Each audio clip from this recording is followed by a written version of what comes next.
Kemudian salawat dan salam untuk Nabi kita yang mulia sallallahu alaihi wasallam. Semoga salat dan salam juga tercurahkan untuk keluarga dan keturunan beliau, kemudian para sahabat yang telah berjuang bersamanya, dan kepada siapapun yang senantiasa mengikuti sunnahnya sampai hari kiamat kelak. Ahibati fillah, kaum muslim dan muslimat, kembali kita melanjutkan pembahasan kita tentang kitab Al-Mulakhas fi Syarh Kitab At-Tauhid karya Syekh Shalih Al-Fauzan, di mana beliau menjelaskan kitab At-Tauhid yang dikarang oleh Syekh Muhammad Ibn Abdul Wahhab rahimallahu taala rahmatan wasi'ah. Pada pagi ini pada bab yang ke 16 ya, itu pada halaman 134, di mana pada bab ini menjadikan sebuah pembahasan tentang di mana malaikat-malaikat Allah Subhanahu wa taala ya tidak berhak untuk disembah, sebagaimana kaitan pada bab sebelumnya Syekh Muhammad Ibn Abdul Wahhab menjadikan bahwa para orang-orang soleh itu juga tidak berhak disembah, para aulia, para salihin, mereka tidak berhak disembah. Nah, pada bab ini ya beliau membawakan sebuah bab yang dijadikan judul babnya adalah firman Allah Subhanahu wa taala dalam surat Saba ayat 23, di mana ya beliau menukilkan qaulillahi taala, firman Allah Subhanahu wa taala dalam surat Saba ayat 23. Allah Subhanahu wa taala berfirman, hatta idza fuzzi'a an qulubihim, tatkala dicabut dari hati-hati mereka rasa takut, ya mereka di sini adalah para malaikat Allah Subhanahu wa taala, qalu, malaikat ya saling berkata kepada sesama mereka, qalu madza qala rabbukum, para malaikat berkata sesama mereka, apa yang dikatakan oleh Rabb kalian? Qalul haqqa, mereka berkata yang dikatakan Allah adalah al-haq, dan sebuah kebenaran, wa huwal aliyyul kabir, dan dialah Allah yang maha tinggi dan maha besar. Di dalam ayat ini Allah Subhanahu wa taala menceritakan tentang malaikatnya, di mana mereka ya tatkala Allah Subhanahu wa taala menyampaikan firman-Nya, maka mereka merasa ya gemetar dan takut kepada Allah Azza wa Jalla, sampai ketika Allah Subhanahu wa taala hilangkan rasa takut tersebut, barulah mereka saling bertanya di antara mereka, apa yang difirmankan oleh Rabb kalian? Apa yang disampaikan oleh Rabb kalian? Maka sebagian mereka mengatakan, ya Allah Subhanahu wa taala menyampaikan al-haq, sebuah kebenaran. Lalu kemudian Syekh Shalih Al-Fauzan menjelaskan tentang munasabatul babi li kitab at-tauhid. Ya, ketersesuaian bab ini dengan kitab at-tauhid. Anna fihi bayan halil malaikati alladhina hum aqwa wa a'dham man 'ubida min dunillah. Di mana pada bab ini akan dijelaskan oleh Syekh Muhammad Ibn Abdul Wahhab tentang keadaan dan kondisi malaikat yang merupakan makhluk yang paling terkuat, makhluk yang paling terbesar yang disembah selain Allah Subhanahu wa taala.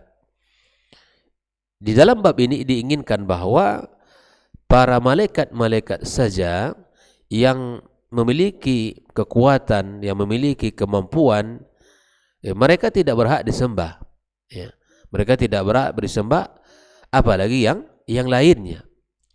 Nah, kalau kita perhatikan ikhwah fillah rahimakumullah, kondisi malaikat dibandingkan kita manusia, maka sungguh sangat jauh perbedaannya. Ya, di mana para malaikat Allah Subhanahu wa taala, mereka dari sisi fisik, dari sisi kekuatan mereka lebih kuat dari manusia, sebagaimana disebutkan dalam kitab ini. Ya, mereka lebih kuat dan lebih besar. Seperti mana Jibril yang diceritakan oleh Nabi kita sallallahu alaihi wasallam di saat ya menampakkan dirinya ketika memberikan wahyu kepada Nabi kita sallallahu alaihi wasallam, maka sayapnya melebihi dari 600 sayap. Kalau dari sisi ketaatan mereka, para malaikat Allah Subhanahu wa taala ya, mereka yusabbihuna al-laila wan nahar. Mereka bertasbih kepada Allah siang dan malam, ya. Dan mereka apa? La yafturun. Mereka tidak pernah bosan. Kalau manusia, ya, sesoleh-soleh apapun dia atau baik apapun dia, pasti akan pernah merasakan kebosanan di dalam melakukan sesuatu. Bahkan lelah di dalam melakukan ketaatan. Seperti orang misalnya yang membaca Al-Quranul Karim 1 juz, 2 juz ataupun lebih, pada merasakan kelelahan, merasakan kepenatan dan lain sebagainya. Para malaikat-malaikat Allah, mereka ini orang-orang atau makhluk yang taat kepada Allah dan tidak pernah bosan melakukan ketaatan itu. Misalnya dibandingkan dengan sikap terhadap perintah. Allah katakan la ya'sunallaha ma amarahum wa yaf'aluna ma yu'marun. Para malaikat Allah tak pernah durhaka dengan Allah Azza wa Jalla, dengan perintah Allah Tabaraka wa Ta'ala. Nah, kondisi seperti ini, malaikat itu makhluk yang paling terkuat, makhluk yang paling terbesar.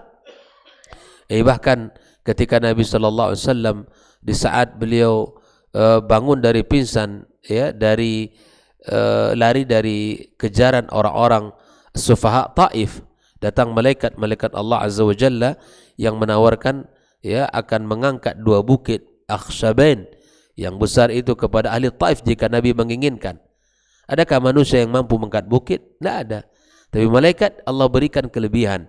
Ini menunjukkan kekuatan mereka, ya, kemudian kebesaran, ya, kekuatan fisik mereka, kemudian ketaatan mereka yang tak pernah putus, tidak pernah bosan, ya, dan mereka tidak pernah durhaka kepada Allah Azza wa Jalla. Bahkan mereka itu adalah makhluk yang paling terdekat dengan Allah Azza wa Jalla. Nah, kondisi mereka seperti ini, ikhwah fillah, dijelaskan oleh Syekh Al-Shalih Fauzan, fa idza kana haluhum ma'allahi ma dzukira min haibatihim minhu wa khasyatihim lahu fa kaifa yud'auna ma'allahi, ya, fa ghairuhum min babi aula. Apabila seperti ini keadaan mereka, ya, para malaikat-malaikat Allah Subhanahu wa taala, makhluk yang takut kepada Allah, makhluk yang taat kepada Allah Azza wa Jalla, makhluk yang tunduk kepada Allah Azza wa Jalla, bagaimana mungkin mereka itu disembah? Ya, bagaimana mungkin mereka itu disembah? Makhluk yang taat kepada Allah, makhluk yang penuh dengan ibadah yang sangat tinggi kepada Allah, maka kalau mereka ini saja tidak pantas untuk diibadah, fa ghairuhum min babi aula, maka selain malaikat itu lebih utama untuk tidak disembah. Ini urutannya sangat bagus, ya. Pada bab 15 itu Allah menyebutkan di mana kisah-kisah tentang para aulia, para salihin yang dijadikan oleh judul bab oleh Syekh Muhammad Ibn Abdul Wahab. Orang-orang soleh tidak berhak disembah, orang-orang, ya, orang-orang yang para aulia juga tidak bersembah. Nah, pada bab ini sekali lagi dijelaskan tentang kondisi malaikat juga tidak berhak disembah, mereka juga takut kepada Allah Subhanahu wa taala. Nah, fa fi dzalika raddun ala jami'il musyrikin, di dalam ayat ini dan di dalam bab ini adalah bantahan terhadap orang-orang musyrikin alladzina yad'una ma'allahi man la yudanil malaikah, orang-orang musyrikin yang menyembah selain Allah Subhanahu wa taala, yang tidak sedikit pun menyamai atau mendekati para malaikat Allah Azza wa Jalla. Malaikat saja yang saleh, yang taat, yang patuh dan tunduk dan takut kepada Allah, yang kuat fisiknya, yang memiliki kekuatan kemampuan yang luar biasa, tidak disembah, ya, tidak berhak untuk disembah, apalagi makhluk yang lain yang tidak mendekati, ya, seperti malaikat kelebihan-kelebihannya. Inilah tentang ketersesuaian bab dengan kitab Tauhid. Lalu kemudian Syekh Shalih Al-Fauzan mengatakan fuzzi'a an qulubihim, ay uzila al-faza', dihilangkan rasa takut, ya, an qulubil malaikati, dari hati malaikat, minal ghasyati allati tusibuhum inda sama'i kalamillahi bil wahyi ila Jibril. ternyata subhanallah ketika mereka mendengarkan firman Allah Azza wa Jalla, mereka merasakan rasa takut yang luar biasa, dan insyaallah akan dijelaskan pada hadis berikutnya, di mana seperti suara rantai yang ditarik di sebuah batu yang licin. Begitu suara itu terdengar oleh para malaikat, mereka takut kepada Allah Azza wa Jalla. Ketika Allah berbicara menyampaikan firman-Nya, mereka memiliki rasa takut ketika mendengarkan firman Allah tersebut. Nah, tatkala selesai Allah hilangkan rasa takut itu di hati mereka, lalu kemudian mereka saling berkata, Madza qala rabbukum, apa yang dikatakan oleh Tuhan kalian. Nah, qala ba'duhum li ba'din, mereka saling berkata, saling menjawab istibsyaran, madza qala rabbukum, qalu al-haqqa qala Allahu al-haqqa, Allah berkata yang benar.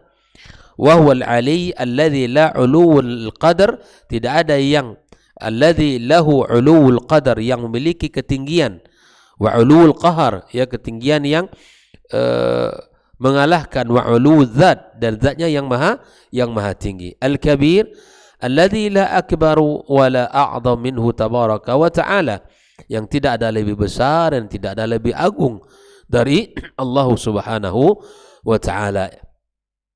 Lalu kemudian Syekh Shalih Fauzan mengatakan al-ma'na al-ijmali lil ayah. Makna global daripada ayat ini adalah yukhbirullahu subhanahu wa ta'ala, Allah mengabarkan di dalam ayat ini anil malaikah, tentang malaikat-malaikat. Annaha idza sami'atil wahya min Allah, ketika malaikat itu mendengarkan wahyu dari Allah, ila Jibril, yang disampaikan kepada Jibril, fazi'at inda dhalik, mereka takut di saat mendengarkan kalam Allah tersebut, ta'ziman wa haibatan, wa sebagai bentuk pengagungan, ya, sebagai bentuk rasa takut mereka, penghormatan, wa arda'at hatta yusibaha mislul ghashi, seperti mereka seperti sampai mereka pingsan, ya. Fa idza uzila al-faza' min qulubihim, ketika Allah hilangkan rasa takut itu di hati mereka, akhadhu yatasaalun, mereka saling bertanya-tanya. Fayaqulun, mereka katakan, madza qala rabbukum, apa yang dikatakan oleh Rabb kalian. Fayaqulun qalul haq, Allah mengatakan yang benar, wa huwal aliyyu, adalah Allah yang maha tinggi, fauqa kulli syai', di atas segala sesuatu, alladzi la akbar minhu wa la a'zam, yang tidak ada yang lebih besar dan lebih agung dari Allah Subhanahu wa ta'ala. Ikhwafillah rahimakumullah, dari ayat ini bisa kita ambil beberapa faedah dan pelajaran yang bisa kita terapkan dalam kehidupan kita. Ma yustafadu minal ayah. Yang pertama, ikhwafillah, ar-raddu ala jami'i fawqi ar-raddu ala jami'i firaqil musyrikin, bantahan terhadap seluruh kelompok-kelompok orang-orang musyrikin, alladzina ya'buduna ma Allah, yang menyembah bersama Allah, man la yudanil malaikah, yang tidak menyamai sedikit pun mendekati para malaikat Allah dari sisi apapun, ya. Kita tidak sama, ya. Kita tidak sama. Orang-orang manusia tidak sama dengan malaikat, sedikit pun tidak ada mendekatinya. Ya, seperti yang sudah saya jelaskan di awal tadi, ya, dari sisi fisik kita lemah, malaikat malaikat lebih kuat. Dari sisi maksiat, kita selalu berbuat maksiat, malaikat tidak pernah. Yang mengatakan tidak pernah siapa? Allah. La ya'sunallah ma amarahum. Dari sisi ketaatan, para malaikat tidak pernah bosan dalam ibadah, siang dan malam tugasnya ibadah. Manusia terkadang imannya turun naik, terkadang imannya turun naik, terkadang kita semangat, terkadang kita lemah, terkadang kita futur, terkadang kita semangat. Begitulah seterusnya manusia. Kalau kita bandingkan manusia dengan malaikat, sungguh sangat jauh. Dari sisi kedekatan, mereka lebih dekat. Al-malaikatul muqarrabun, mereka sering mendengarkan firman Allah, kalau kita tidak mendengarkan manusia. Dari sisi kedekatan, maka ini bantahan terhadap orang-orang musyrikin yang menyembah selain Allah, yang disembah oleh mereka itu tidak sedikit pun mendekati ya malaikat-malaikat Allah Azza wa Jalla, wala yusawim, apalagi menyamai mereka ya fi sifatin min sifatim, dalam sifat-sifat mereka. Ya kan? Malaikat Allah ya makhluk yang taat dan patuh, makhluk yang tak pernah bosan beribadah, makhluk yang kuat dan besar, dan makhluk yang dekat dengan Allah, sering mendengarkan ayat-ayat Allah Subhanahu wa taala. Maka jelas ini bantahan terhadap orang-orang musyrikin, dan siapapun yang menyembah selain Allah, perhatikanlah ya, di mana malaikat saja yang seperti itu sifatnya tidak berhak disembah ya bersama Allah, apalagi yang lainnya. Yang lainnya seperti apa? Ya, manusia biasa ya, patung, batu, binatang, berhala, enggak berhak disembah. Makhluk lemah, untuk diri mereka sendiri saya tidak bisa membelanya, apalagi untuk orang lain. Subhanallah, ayat ini sangat wadih, jelas dalam kehidupan kita ya. Yang kedua, isbatul kalam lillahi subhanahu ala ma yaliqu bijalalihi, menetapkan al-kalam bagi Allah Subhanahu wa taala, tentu kalam ya yang layak dengan kemuliaannya. Allah berbicara, iya. Dari mana kita tahu? Allah menyebutkan. Nabi SAW mengatakan. Jadi Ahlussunnah wal Jamaah adalah menetapkan sifat-sifat Allah yang Allah katakan dalam Al-Quran dan Nabi SAW sebutkan dalam hadisnya. Jadi kita sebagai Ahlussunnah wal Jamaah ya, di dalam bab ini kita menetapkan apa yang Allah tetapkan, dan kita nafikan apa yang Allah Subhanahu wa taala nafikan tentang dirinya. Yang ketiga, ikhwafillah, anna kalam Allah subhanahu ya ghairu makhluk. Ya, perlu kita tahu bahwa firman Allah, perkataan Allah itu bukan makhluk. Bukan makhluk. Li'annahum yaqulun madza qala rabbukum. Lihat apa yang ditanyakan oleh mereka, para malaikat sesama mereka, apa yang dikatakan oleh Rabb kalian? Lam yaqulun madza khalaqa rabbukum atau khalaqa rabbukum, apa yang dibuat oleh Tuhan kalian. Jadi kalamullah itu adalah ghairu makhluk. Jadi firman Allah Al-Quranul Karim itu bukan makhluk ya. Yang keempat, isbatul ulu lillahi subhanahu fawqa makhluqatih. Ya, kita menetapkan sifat ulu bagi Allah Subhanahu wa ta'ala di atas makhluk ciptaannya. Nah, ini akidahnya Ahlus Sunnah. Kita menetapkan Allah Maha Tinggi ya, Ar-Rahmanu 'alal 'arsy istawa. Kita sebut bahwa Allah ya di atas arasnya ya. Tidak seperti yang dikatakan oleh ya orang-orang seperti Jahmiyah ya. Orang-orang Jahmiyah menolak nama dan sifat Allah, menolak nama dan sifat Allah Subhanahu wa ta'ala, dan tidak juga seperti Mu'tazilah yang menolak sifat Allah Subhanahu wa ta'ala.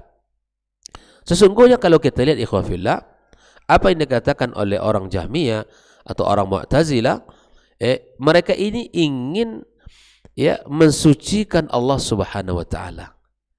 Di dalam menolak nama dan sifat Allah dan menolak sifat Allah itu dalam rangka mentanzih, mensucikan Allah Subhanahu wa ta'ala.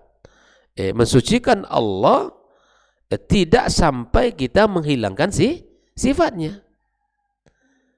Mensucikan Allah dari makhluknya, dari sifat-sifat makhluknya, tidak kita menafikan sifat-sifatnya. Seperti dikatakan tidak di atas, tidak di bawah, tidak di kanan, tidak di kiri, tidak di alam dan tidak di luar alam, dan seterusnya. Nah, kalau begini akhirnya apa?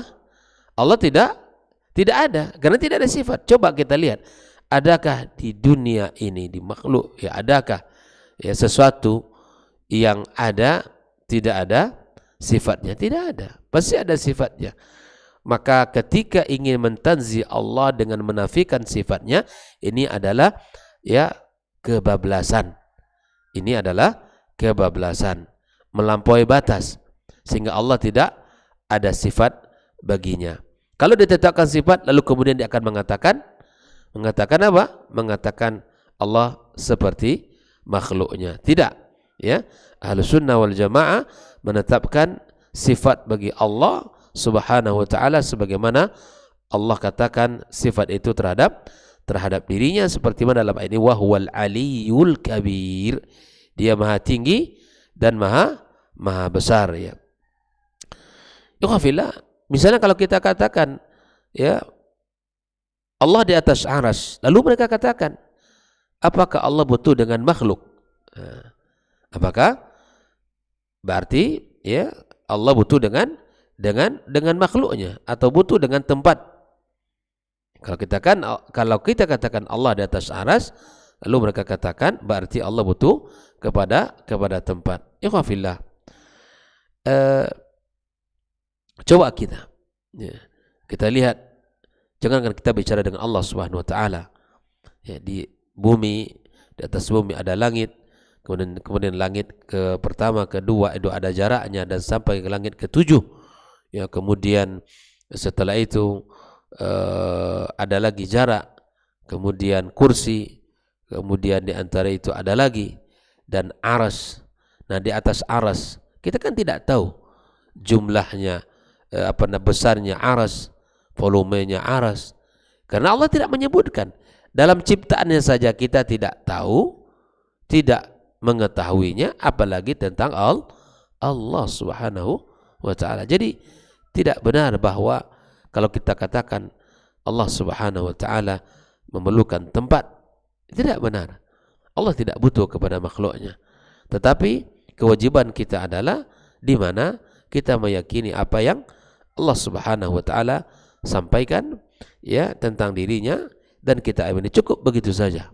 Tidak perlu kita menafikan sifat-sifat Allah Azza wa Jalla dalam rangka mentanzihnya sehingga Allah tidak punya sifat lagi. Karena kalau kita tetapkan sifat Allah, kemudian kita masuk kepada, ya, orang-orang yang menyamakan Allah dengan makhluknya. Ini tentu tidak benar, ikhwafillah.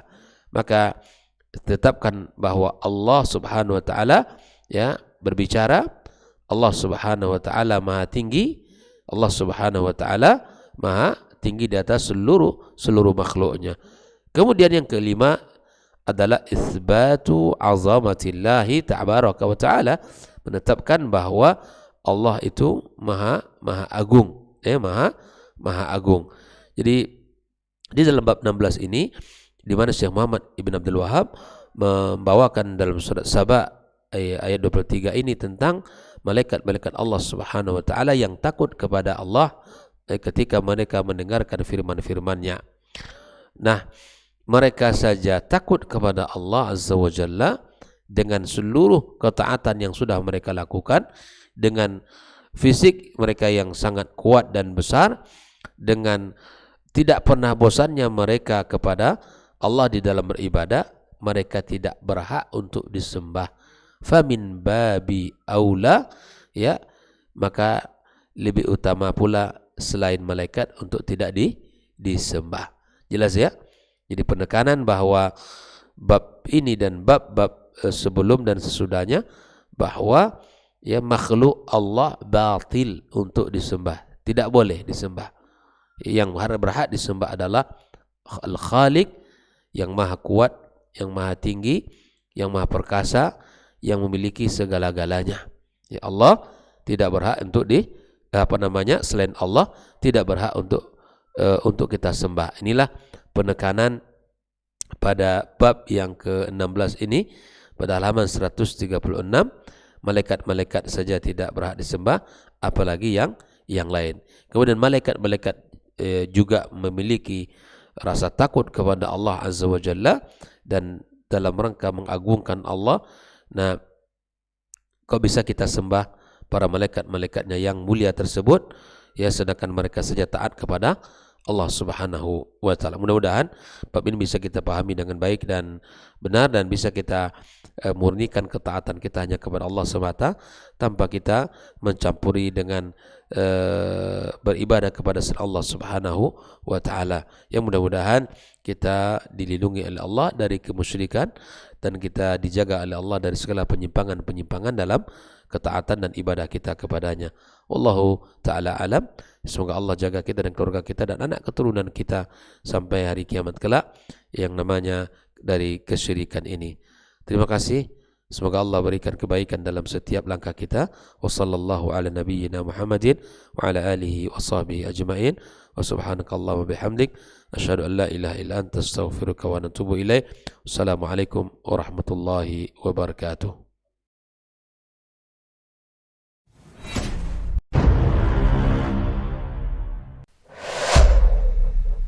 Dunia dan seisinya ini bagi Allah tak sama nilainya dengan sebelah sayap lalat. Barang siapa yang beramal untuk akhiratnya, Allah akan cukupkan baginya urusan dunia. Sayati zamanun 'alan nasi as-sabiru fihim qalqabit al-jamarah. Akan ada satu masa di akhir zaman yang berpegang teguh dengan agamanya seperti orang yang sedang memegang bara